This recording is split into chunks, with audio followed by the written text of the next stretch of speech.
I was blindsided by my mother-in-law's secret deal with my father before the wedding. Unknowingly, I walked into a trap. My honeymoon dream turned into a nightmare when she burned my passport and whisked my husband away to Switzerland. But little did they know, I had a surprise in store, $200 million in losses that would destroy everything they built. My name is Chloe, and I'm 29 years old. Looking back, I never imagined my life would take such a dramatic turn. I've always come from a family that had its own fair share of success. My father, David, is a well-known businessman in our city. He runs a firm that has earned respect over the years, and his reputation is solid. He's always been the type of man who focused on building relationships, whether it was through his business or personally. One of his closest allies for the last few years has been a woman named Carla. Carla, who runs her own company, is a powerful businesswoman. She's got a reputation of her own, determined, sharp, and never one to back down from a challenge. My father and Carla had worked together on many deals over the years. They were more than just business partners. They were friends, or at least that's what I thought. I grew up with a deep respect for Carla because of her strength, and I admired how she carried herself. Her company, though successful, wasn't without its struggles.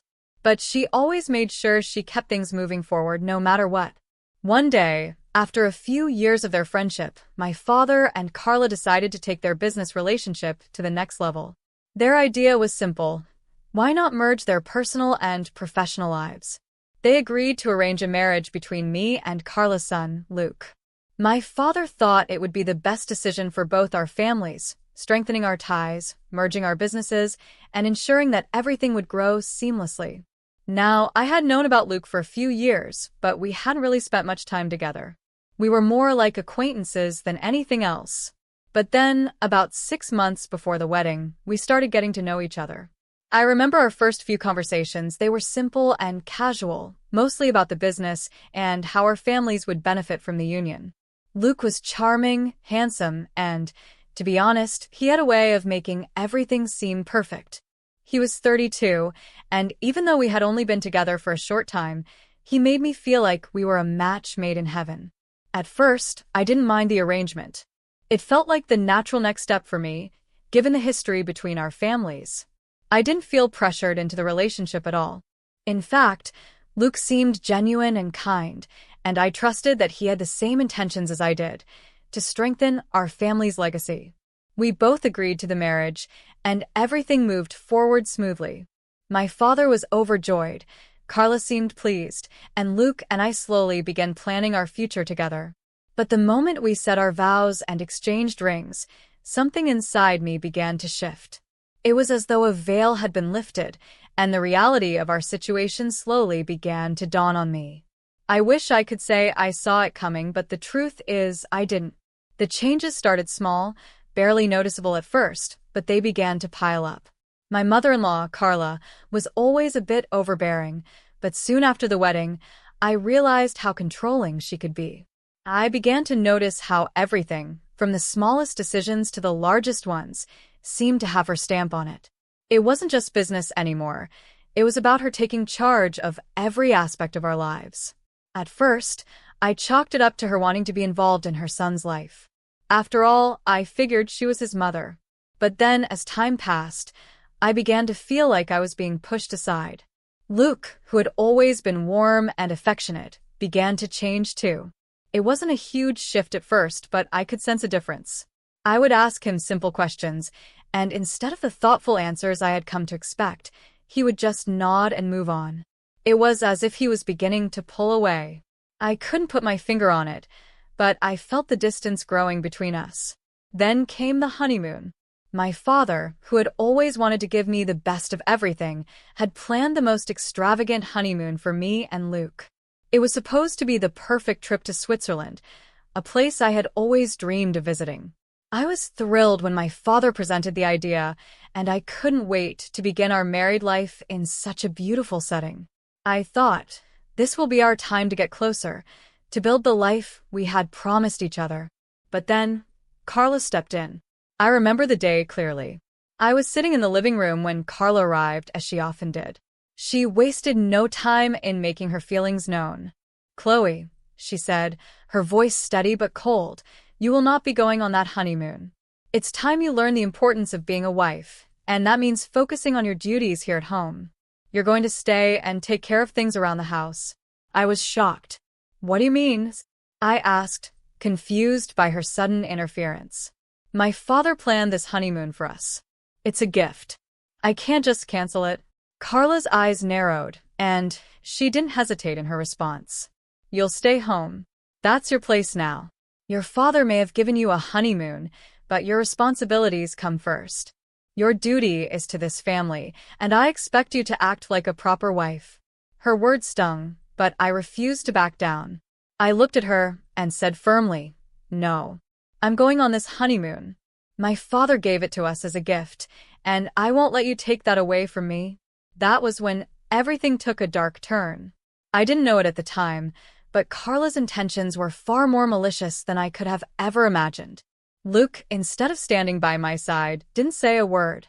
He just quietly agreed with his mother. I could see the disappointment in his eyes, but he didn't speak up. The silence was deafening. And then my passport disappeared. I spent hours looking for it, tearing apart the house, thinking it was just misplaced. But when I couldn't find it, panic set in. Where could it be? It wasn't like me to lose something so important. When I finally checked the trash, my heart sank. There it was, half-burned, as if someone had deliberately destroyed it. My mind raced, and the only person I could think of who would do something like this was Carla. I was furious. The betrayal, the manipulation, everything about it was too much to handle. I called Luke, but it wasn't him who answered. It was Carla. Did you burn my passport? I demanded, my voice shaking with anger. Of course I did, she replied, her voice calm and cold. You'll stay home now, and you'll learn your place. Your father's plans don't matter anymore. This is what's best for Luke and me. I couldn't believe what I was hearing. Luke, the man I had married, was complicit in this. The man I had trusted had let me down, just like his mother. They were in this together, and I was left alone, trapped in their game. I didn't know what to do, but I knew I couldn't stay there. I left our house and went straight to my father. The moment I walked in, I knew something had to change. What I didn't know was that this was only the beginning of a nightmare that would turn into something far more dangerous. The moment I stepped into my father's house, I felt a sense of urgency building inside me. I had to tell him everything. My mind was a whirlwind of anger, confusion, and disbelief. I couldn't even understand how things had gone so wrong so quickly. My father, David, had always been my rock. He had taught me the importance of trust, honesty, and integrity in business and life. Now, I was standing before him, the very man I had always looked up to, feeling completely betrayed by the woman who was supposed to become part of my family. When I explained everything to my father, his face grew pale. The rage in his eyes mirrored my own. He listened quietly as I recounted everything that had happened, from Carla's controlling behavior to Luke's strange indifference and the shocking betrayal of burning my passport. But the worst part, the part that made my stomach twist, was when I revealed the truth about the marriage. I told him about how Carla had manipulated the situation to strengthen her own business and ensure her son's future, using me as nothing more than a pawn in her game. David, a man who had built his success from the ground up, felt the sting of this revelation deeply. He trusted Carla. He thought she was a partner in more ways than one, someone he could rely on. But it turned out she had been hiding her true intentions all along. She had used her business partnership with my father as a stepping stone to gain leverage over our family, and ultimately, her son's marriage to me was nothing more than a means to an end. I can't believe this, my father muttered, pacing the room. I never thought she would do something like this. And Luke, he was complicit in all of it. I trusted him, Chloe. I trusted both of them. The pain in his voice was almost unbearable. I could see how deeply this betrayal had affected him. But it wasn't just about the personal hurt, it was about the impact on his business, and on me. It was about how Carla had completely manipulated everything. Her company had been struggling, and she saw our marriage as a way to secure her position, to make sure she and Luke were set for life. "Dad, they ruined everything," I said, my voice cracking. "They've played us for fools, and I don't know what to do anymore." David stopped pacing and looked at me with a serious expression. "We can't let this go on, Chloe. This isn't just about family anymore. This is business. We have to act, and we have to act fast." I nodded, finally feeling like there was a way forward. But I had no idea what was coming next. I had been so caught up in my own emotions that I hadn't realized just how deeply my father was planning to get involved. Over the next few days, we put our plan into motion. David was a strategic mastermind, and he knew exactly how to leverage his position to turn the tables. He wasn't going to let Carla's manipulation go unpunished. But the hardest part was that I had to make some difficult decisions. I had already filed for divorce, but it wasn't enough. David knew that if we wanted to truly hurt Carla and Luke, we had to do more than just end the marriage. We had to hit them where it would hurt the most, financially. I remember sitting with my father in his office, watching him make call after call, each one more calculated than the last. He was pulling strings I didn't even know existed. "I'm going to destroy their company, Chloe," he said coldly one evening. "We're going to make sure they lose everything." I was taken aback by his determination. I had never seen my father so focused, so intent on making someone pay for what they had done. But I couldn't help but feel a strange sense of relief. Carla had taken everything from me, my trust, my marriage, and my sense of security. Now my father was going to take it all away from her. "We're going to make sure their business is ruined," he continued. "They won't have a leg to stand on when we're done." It wasn't just about getting revenge anymore. It was about protecting our family's legacy and showing Carla that she couldn't mess with us. And so, David worked tirelessly behind the scenes, using every tool at his disposal to destabilize Carla's company. He knew the weaknesses, the cracks that were already forming, and he exploited them ruthlessly. It was as though he had become a different person, a man on a mission. But as I sat there, watching it all unfold, something inside me began to shift. I had never imagined that my father, the kind and generous man who had always been my protector, could be so ruthless. I wasn't sure how I felt about it. Part of me wanted to pull back, to stop everything before it went too far. But the other part of me, the part that had been hurt and betrayed, knew this was the only way to make them pay. I was scared, too. Scared of what would happen once the full extent of our plan came to fruition. What if everything went wrong? What if we were left with nothing? But I knew there was no turning back. We had crossed a line, and there was no going back now. As the days passed, David continued to execute his plan with precision. He knew exactly where to hit Carla's company, how to expose her weaknesses, and how to drain their finances. But even as the plan was unfolding, a sense of dread hung over me. I had no idea just how far this was going to go, or how deep the betrayal really went. The consequences of our actions were beginning to feel more real, and the deeper we went, the more I realized that our lives might never be the same again. Things moved fast after that. My father's plan began to work, but as it unfolded, the gravity of what was happening started to sink in.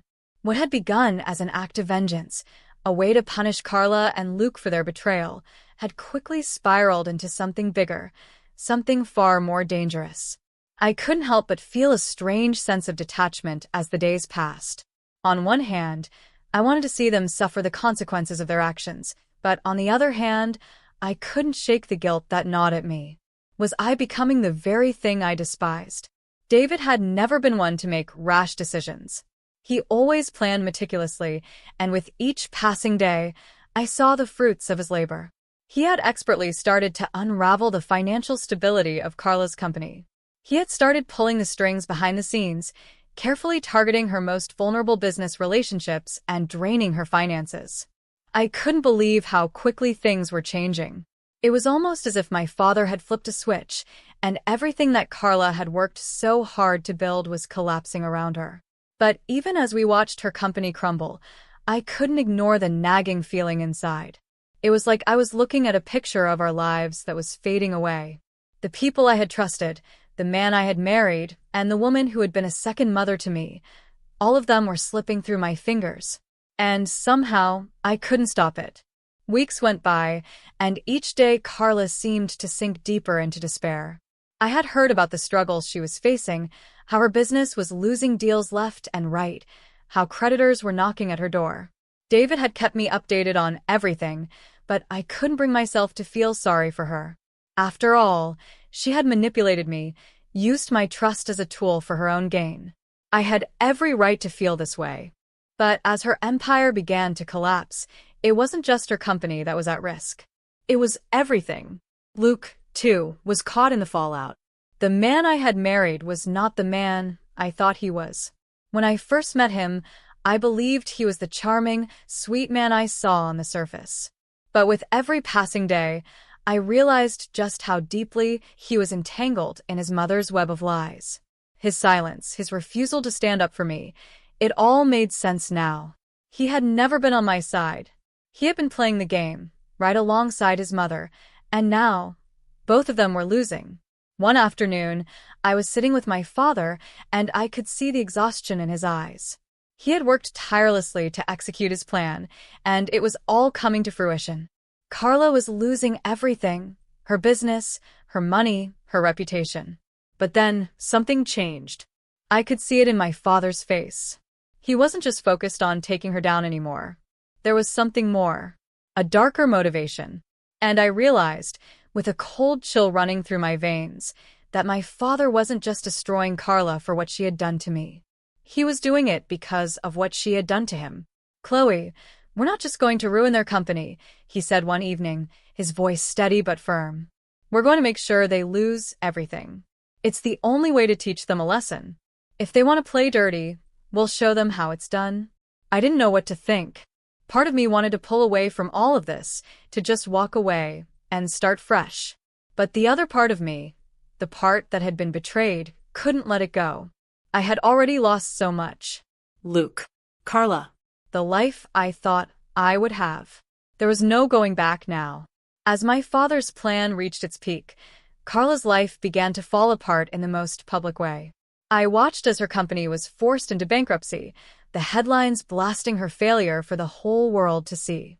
The press wasn't kind to her, and it seemed like everything she had worked so hard for had come crashing down in an instant. But even as I watched her lose it all, I couldn't help but feel a pang of sadness. I had once admired her. I had once seen her as a role model, a woman who knew how to take control of her life. Now, she was nothing more than a shadow of the person she used to be. It was as though all of her success had been built on lies, and now, she was paying the price for it. Luke, too, had started to show signs of breaking. The pressure was getting to him. The man who had once seemed so confident and secure in our marriage now seemed lost, broken, and defeated. He couldn't hide from the truth anymore. His mother's greed and manipulation had ruined him, just as it had ruined her. And in the end, he had nowhere to turn. One evening, as I was sitting alone, contemplating everything that had happened, my phone rang. I didn't recognize the number, but I answered anyway. It was Luke. "Chloe," he said, his voice hoarse. "I need to talk to you." I felt a coldness spread through me as I heard his voice. I had no idea what he was going to say, but I knew it wasn't going to be good. "You've lost everything, Luke," I said, my voice sharper than I intended. "You and your mother. You've destroyed everything. What else do you want from me?" He was quiet for a long moment before he spoke again. "I never meant for any of this to happen, Chloe. I never wanted to hurt you. But my mother, she's been pulling the strings all along. I was just too weak to stop her." I could hear the defeat in his voice, and it made something inside me snap. I had no sympathy left for him. The man who had once promised to love and cherish me had sided with his mother in this cruel game. Now they were both paying the price. And, as much as it hurt to admit, I didn't care anymore. "You've made your choice, Luke," I said, my words final. "And now, you'll have to live with the consequences." As the line went dead, I realized that this was the end of it all. My marriage was over. Carla's empire was crumbling. Luke had lost his way. And for the first time, I felt a strange sense of relief. The weight of their betrayal was finally starting to lift. But even as I felt free, I knew this wasn't the end of the story. There was still more to come, and I had no idea just how far this would go. The days following my conversation with Luke were a blur. It was like everything in my life had shifted into high gear, and there was no way to slow it down. Carla's downfall was nearing its peak, and Luke, once the man I thought I could trust, had become a mere shadow of the person he used to be. Everything had spiraled out of control, and there was no going back. My father's actions had already set things in motion, and within a matter of weeks, everything Carla and Luke had worked for was crumbling. The company Carla had spent years building was slowly being dismantled, and it was clear that there was no way for them to recover. David had struck at the heart of their finances, exploiting every vulnerability Carla had left exposed. He was ruthless, but to be honest, I couldn't bring myself to feel sorry for them. They had brought this upon themselves. One day, I received a call from my father. "Chloe," he said, his voice calm but full of purpose. "It's done. The company's finished. Carla and Luke have lost everything."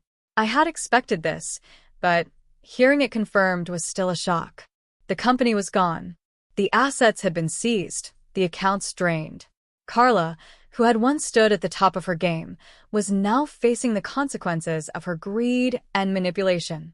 The headlines were everywhere: business failures, scandals, and public humiliation.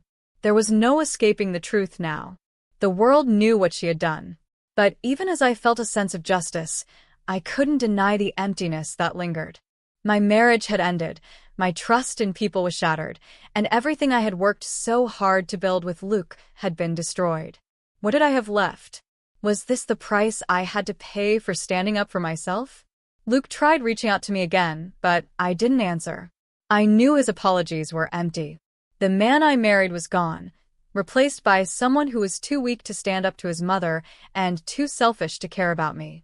When I did hear from him, it was when he was at his lowest, calling from a dingy apartment, pleading for forgiveness. "I didn't mean for any of this to happen, Chloe." His voice was thick with emotion. "I didn't want to lose you." But I had no patience left for his excuses. "You had every chance to stand by me, Luke. But you didn't. You chose your mother's control over our marriage, and now you've lost everything. Don't call me again." I hung up the phone and felt a strange weight lift from my chest. It was as if, in that moment, I was finally free. Not just from the lies, the manipulation, and the pain, but free from the relationship that had never been what I had hoped it would be. The next few weeks were spent sorting through the wreckage of my life. I was determined not to let it consume me. My father, ever the pillar of strength, was supportive but also silent on the matter of my next steps. He had already won, and in a way, so had I. But the cost of victory was far too high. Eventually, I made the decision to leave the city. The gossip had already spread, and people whispered about my failed marriage and the financial collapse of Carla's company. I didn't need to be surrounded by the constant reminder of my past. With my father's help, I was transferred to another branch of his company, far from the mess that had become my life. Starting over wasn't easy. It never is. But I had my work, my dignity, and a fresh chance at life. I could rebuild, piece by piece. And while I knew the road ahead wouldn't be without its challenges, I also knew that I was stronger than I had ever been. As for Carla and Luke, they were left with nothing. Their company was bankrupt, their reputation destroyed, and their dreams shattered. Luke, once so full of promise, was now a mere shadow of himself. He had no one left to blame but himself and his mother. I had gotten my revenge, but it wasn't the triumph I expected. It wasn't the sweet victory of watching my enemies fall. It was just the bitter end of a chapter in my life that I had to close. But as I sat in my new office, looking out at the city skyline, I knew that this wasn't the end. This was just the beginning of something new. And for the first time in a long while, I felt a sense of peace. I had fought for myself, and I had won. I had reclaimed my life, and now I was ready for whatever came next.